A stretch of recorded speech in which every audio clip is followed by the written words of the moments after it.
Monique and her son situation. I ain't gonna get all the way into it. Y'all can do your Googles if you want to, but just know that Monique, the comedian, is beefing with her first son that she had. Monique was saying with her son that they going through a back and forth. Her first son, she wasn't really there. She was chasing fame, blah, blah, blah. That's his beef. She goes on to a comedy show after this, goes on to he make videos and everything, because she ended up mentioning him in the Shannon Sharp interview, I mean. And she goes on the comedy thing and she says pretty much F them kids in her joke. And she kind of make an allusion to just a regret, I'll say. You can go on there and look for the video yourself. You did all that explaining just to say go look for the video. You should have just gotten to the meat of the potatoes. What she say on the stage? You just set up the whole thing just to be like, I ain't gonna say nothing. Y'all go to the Googles. What she said on the stage was, there you go. She basically, like I said, first she said, I know she said F them kids. That was the general gist of it. But the other thing she said that was on stage that kind of was egregious to me was that she said, one of her first jokes was, if she would have known that he would have went to TikTok, I'll just let y'all finish the rest of that. And I was like, wow. For you to come off and be like so wholesome and this and try to portray yourself to be all like nice and he was wrong and that, you kind of like proving what he's saying. You didn't really care for him. You chose that over them. This is how you are for real. And as a mother, it's just kind of bogus to see a mom even make that joke or feel that way, whether it's a joke or not. I know that's bogus coming from me, but I'm also thinking about my mom. My mom can't joke like me. She couldn't joke with me, joke on me like that. I don't care. I'm going to be hurt. I don't care, bro. Comedian or not. My mama couldn't say that about me. I'm going to be mad. So everybody got different relationships with their mom. Yeah. So it's like, and it's all alleged because I don't know nothing about they home life. But Monique could be one way in the public or one way with other people's kids even. You know what I'm saying? She can be one way with them and be a completely different way with her own child. You know what I'm saying? Or it could just be they just clash. Monique just clashed with everybody. Maybe what everybody else say is right. Maybe Monique is wilding out. Maybe the son is wild. Who knows? And that's the problem. Nobody knows. So I feel like as a comedian, she just made it content. As a comedian, I'm just going to make it content, right? Now, on the actual real life, because she's already said, even in Shannon Sharp video, she's a character when she's on stage. Like, she's gonna be, she amp it up, she curse, she do all this, but when she's off stage, she's a woman, etc. So that could have just been that part of her saying, like, right, if I was that kind of person, this is how I violate you, so I'm gonna do it in my comedy act. But off that, maybe Monique ain't never really on that kind of time with her kids. Who knows? Maybe she is. My whole thing be, I'm kind of sick of everybody airing their dirty laundry in public. Her and her son. Mm-hmm. Keep that between y'all. Like, I have issues with my mom. Sometimes we get together, whatever. If you find some early episodes, I probably was talking reckless, not even gonna host you. But at this point, I'm not gonna say nothing super negative about my mom's like on the pod. Yeah. Cause it's like if my mom was to ever like we at a point now we got 10,000 subscribers on YouTube, bro. Who knows how big our channel gonna get? I can't have 100,000 people hearing me talk crazy about moms. But if my mama said something crazy about me, I might have to violate. No, I wouldn't violate. But I'd be mad, though. Like you said, I'd be mad. But at the same time, you better capitalize off that, man. If you're going to try to violate your son, because you affecting your son. Like, Monique is affecting her son by doing that. And apparently been doing it, so it's not like it's something like new. The first time. You know what I'm saying? But he be violating his moms, too, though.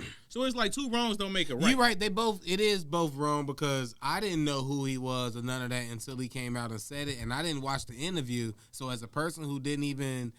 I'm sure I'm in the minimal whatever, but I didn't watch the interview, so I don't know what she said. And I didn't know she brought him up or how he felt about any of that. Well, like, I guess I don't really pay attention to whatever. I ain't gonna say it. Shout out to Monique. But when he came out and said that, it was something in my head, like, you could have just, like, for you don't even do nothing.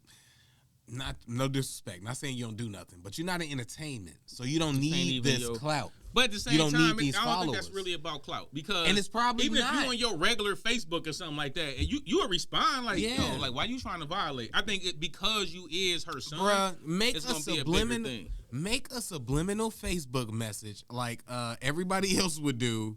Don't really talk about her. Only your people that know you. Everybody gonna know who you talking about. You yeah, her, but if somebody gonna screenshot it and put it right up, bro. You know, I know that's the son because it hit all the blogs or whatever that I be following. So it hit the thing. It was like this dude. But if he would have just put that on his Facebook as a post, words only, got that out and just talked to his people, his friends, close friends, they all would have. That would have been it.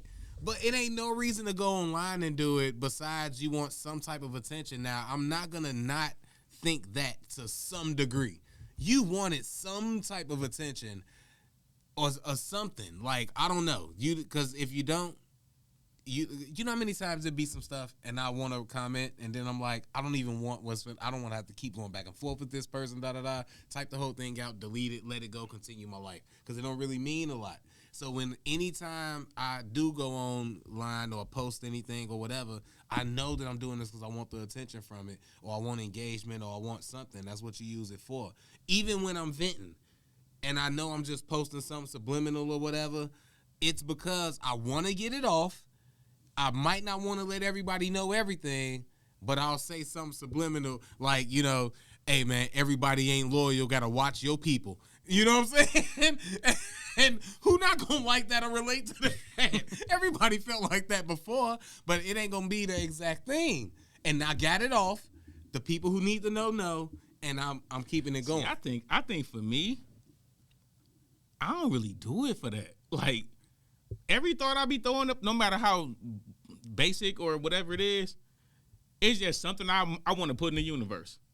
For me, it's just like I want to put that thought in the universe. Even the silly stuff to the real stuff to the deep stuff. If I just I went to see it's totally off topic, but I just went to see the Bob Marley movie, and like what I took from that movie, it had me with a deep thought, and I'm like, I was sitting there thinking, but I'm like, yo, I just want to put this in the universe. So I just make a long post about it and put it in the universe. Like for me, it's not even about attention because like I don't even have a lot of Facebook friends, and I never really be on IG. I never really be on TikTok. So it's like, I don't even have a presence enough for it to be that reason because I have a small circle in general. But for me, it's just like thoughts I want to put out. Even on this podcast, sometimes I just want to put thoughts out there. Yeah. One day I'm going to die. I want my thoughts in the universe, bro. That's it. If I got one of those, then I just make a video and I just post a thought. Usually they funny thoughts because I want to do that.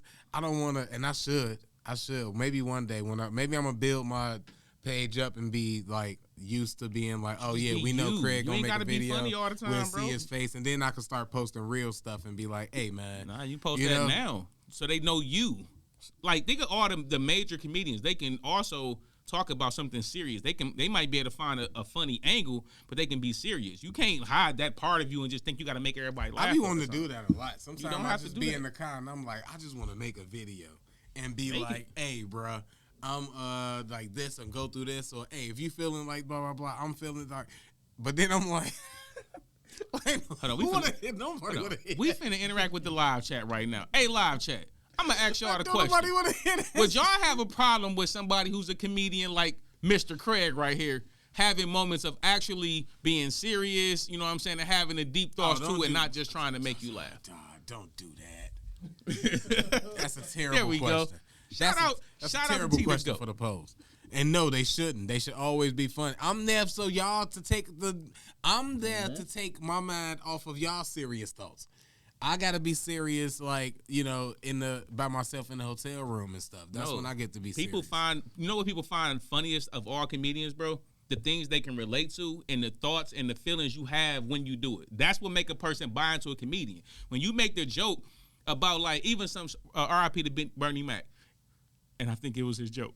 But like even you do like the milk and cookies thing, or you do like the bus driver. People think if I was in that situation, would I possibly react that way?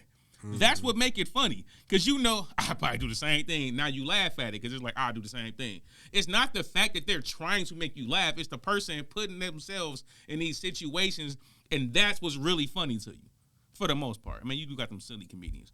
So it's like, you can't hide the serious part. You just got to find the humor sometimes in the serious thought. You can't be scared of that as a comedian. As all the greats, bro. Richard Pryor was talking about being a addict, bro. Hey, let's relax. I mean, I don't know if I can even say that word. But Richard Pryor was... No, that's my point, though. He was talking about very serious things. and still finding a way to be funny in it. Oh, That's what yeah. comedy is, bro.